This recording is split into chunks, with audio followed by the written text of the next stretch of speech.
one of the things I also want to share in this surrender version, it's the difference between defeat and surrender, is that there's 11 things which guarantee your defeat. 11 just secular things, okay?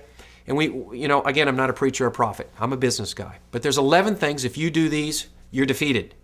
And what's the title of this series? Win Every Battle. The battles for your life. You're going to lose some skirmishes. You're going to take a flesh wound, a knee wound, an arm wound, or something like that. You will never, ever, ever, ever, ever take a head wound. Your head will not hit the ground. This is the battle. When we say win every battle, it's the battle for your life, that you find your destiny and you live in it. That's what this is about. So there's 11 things which guarantee your defeat. If they're in your mind or your speech, you're toast.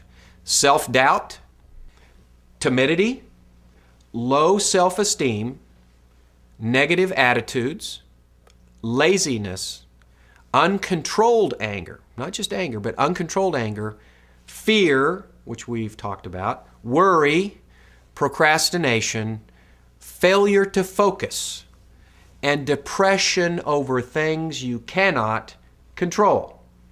If these things are in your life, you will never be successful at what you do.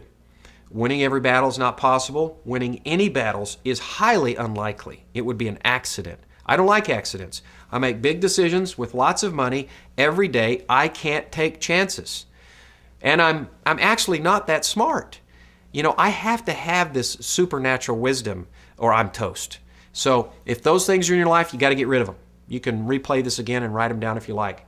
And what we're going to do in this series is we're going to remove, it's as if those things, those 11 things survive on oxygen, let's pretend. We're going to remove their oxygen and they're going to die. They're going to go away. And we're going to do this really quick. We're going to rotate your life and it's going to slide together and feel really good, really fast. I want to move on now to a concept that's going to sound so simple. You're going to go, what's the big deal about that? This concept is called forgiveness. Forgiveness. I want to tell you a quick story as we lead into this. There was a young man, he was 5 years old, and he was in first grade. And he didn't know who his father was. He was living with his mom, and this was in very difficult times in the Depression. And his mother worked, and Eddie stayed at home. And so the routine was every Friday, Eddie would be waiting at the door, and the taxi cab would pull up with his mother. And then Eddie's mom would come in and get him, and Eddie's mother would take him out to the taxi cab, and they went to the grocery store. And they bought fresh bread, fresh bologna, and fresh mayonnaise. That's what they ate all week. But on this day, it was fresh, and there was lots of it. So this particular Friday, now they did that every Friday, but this particular Friday, same thing happened. The cab pulled up. His mom got out, got Eddie. They went out to the car. Now, Eddie worshiped his mom. Most 5-year-olds, they worship their mother, the dad. But at 5, they're really worshiping their mother. And so Eddie got in the cab with his mom, and on down the street they went. He noticed that they went past the grocery store. And he looked up and said to his mom, "Mom, the grocery store's right over here." And she didn't even look at him. She just looked straight ahead. So he just sank back in the seat in the cab and watched buildings go by and trees go by, and on and on and on they went. And then finally, after a long drive, they pulled up in front of this giant home. And they got out of the cab. The cab waited, but they got out of the cab and went inside and took this tour of this home, this big, big home, and lots of people there. And so finally the tour was over, and they proceeded toward the front door of this home, and 2 men reached down and grabbed Eddie by his shoulders and said, "Eddie, you're going to stay here." And his mom kept walking. And Eddie started struggling, trying to get away from them, and he couldn't. And his mom got all the way to the cab and started to get in, and one of the men bent down and whispered in Eddie's ear, "Eddie, this is an orphanage, and this is your new home." And Eddie yelled out at the top of his little 5-year-old lungs, "Mommy, I hate you, and I will never forgive you." Fast forward a bit. Eddie's now in his late 40s, and he's going to be ordained as a minister in about a week. And so he goes to sleep one night, and he can't sleep. He gets up, he pulls out the yellow pages and looks up something, and then waits until 8 o'clock in the morning. At 8 o'clock in the morning, he dials a phone number of a private investigator, a PI, okay? And he hires this PI to go find his mother. It's been a long, long time, many decades. And she never sent him a Christmas present, a birthday present, never called or never came to see him again. So it's been a long, long time. So about a few days later, the PI gets in touch with Eddie and gives him a phone number. The phone number is in Bellingham, that's Bellingham, Washington. And Eddie picks up the phone and dials the number, and on the other end of the line is a voice of a little old lady, and she says, "Hello." And Eddie says this, get this, "Mommy, I love you and I forgive you." And what I want to ask you, pretend we're just talking there in your car or your living room together, just you and me. What taxi cabs have you been chasing for decades? Because it's time to do something else and move on so you can go places you've never been. Forgiveness is incredibly serious. It's a spirit, really, in that other realm that's around us, that fourth dimension where it clogs things up, it shuts things down.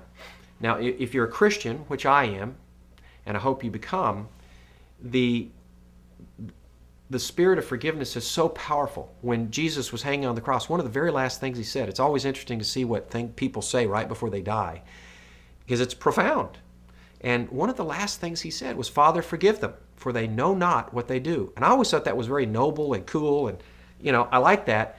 But what I didn't realize until just a few years ago was he had to do that. He had to do that because he lived without sin.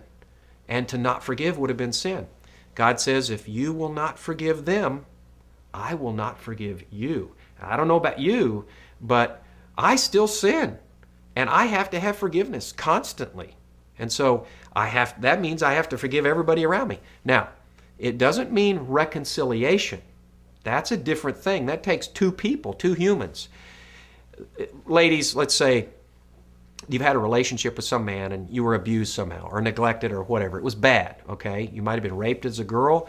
Whatever happened, it was traumatic. It was trauma. And you say, "Mike, you don't understand. You don't understand. I can't forgive that person." And no, I don't understand. There's a lot of things I do, but I don't understand that sort of thing. But I know this. You have to forgive that person. Because here's what's happening. Part of your life, when you don't forgive somebody, this is so cool. When you don't forgive that offender, you're the offended. When you don't forgive the offender, they're stuck in the past. They are. And you say, "Well, I don't care about them." Well, then you need to do it for this reason. Part of you is stuck in the past.